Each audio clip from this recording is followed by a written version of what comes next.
Good morning বন্ধুরা, কেমন আছো? আশা করি ভালো আছো। আমরাও খুব ভালো আছি। আমি এখানে সকালবেলা ঘুম থেকে উঠে আনাজগুলো কেটে নিচ্ছিলাম। আর আরেকটা কথা বলে দিই, আমি কদিন ভিডিও দিতে পারিনি, কিছু কারণবশত আমি ভিডিও দিতে পারিনি। কারণ মানে ওই আমার একটা ছোট্ট অ্যাক্সিডেন্ট হয়েছিল, তার জন্য আমি আর মানে ভিডিও দিতেই পারিনি কদিন। খুব মানে কি বলবো আর, খুব খারাপ সময় গেছে আমার কদিন। দিয়ে আবার আজ থেকে শুরু করছি ভিডিওটা, কন্টিনিউ করছি। চেষ্টা করব যতটা পারবো শেয়ার করার চেষ্টা করব, জানি না কি হবে। আর আমি এখানে সব সব আনাজই মোটামুটি কেটে নিচ্ছিলাম এখানে আমার মেয়ের সাথে কথা বলতে বলতে। আর আমার মেয়ের তো এখন পরীক্ষা চলছে, ওই জন্য মানে মেয়েকে পড়াচ্ছিলাম, পড়াতে পড়াতে মানে যত আনাজ আছে সব কেটে নিচ্ছিলাম। ঠিক আছে, চলো দেখতে থাকো পুরো ভিডিও, আশা করি ভালো লাগবে।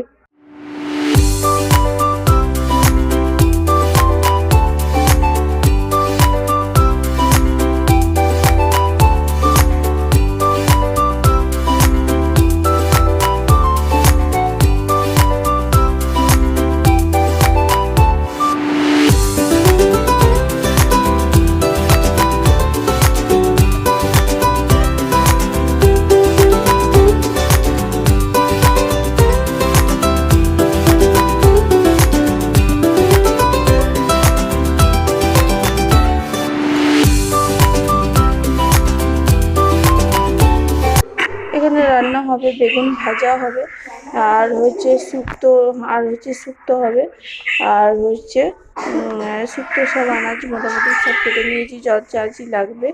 আর এখানে উচ্ছেও কেটে রেখেছি, উচ্ছে। আর হবে হচ্ছে ভেন্ডি দিয়ে, আলু দিয়ে, পেঁয়াজ, সব রকম দিয়ে একটা তরকারি হবে। কড়াই তেল দিয়ে দিয়েছি, তেলের মধ্যে 5 ফোড়ন, লঙ্কা, তেজপাতা ফোড়ন দিয়ে সবজিগুলোকে দিয়ে দিলাম কড়াইয়ের মধ্যে, দিয়ে ভালো করে নেড়ে চেড়ে নেব, ভালো করে ভেজে নেবো আনাজটা আগে।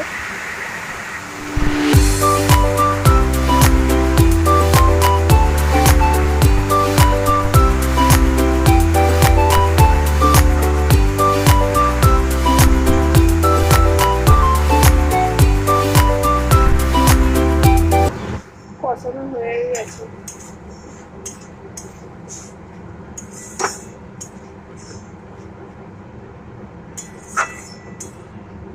এবার দিয়ে দেবো জল। রান্না কমপ্লিট হয়ে গেছে। এখানে আছে ভাত,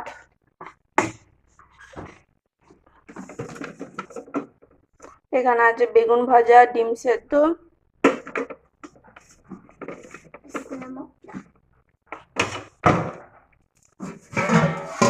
এখানে আছে শুক্তো,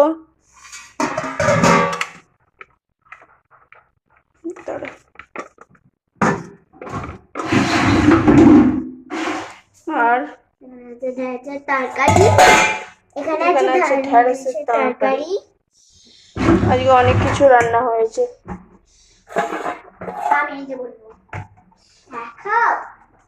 আর এখানে আছে ওল ভাতে, এই যে ওল ভাতে। ঠিক আছে, চলো আজকের মতো ভিডিওটা এখানে শেষ করছি। আশা করি ভালো লাগলো।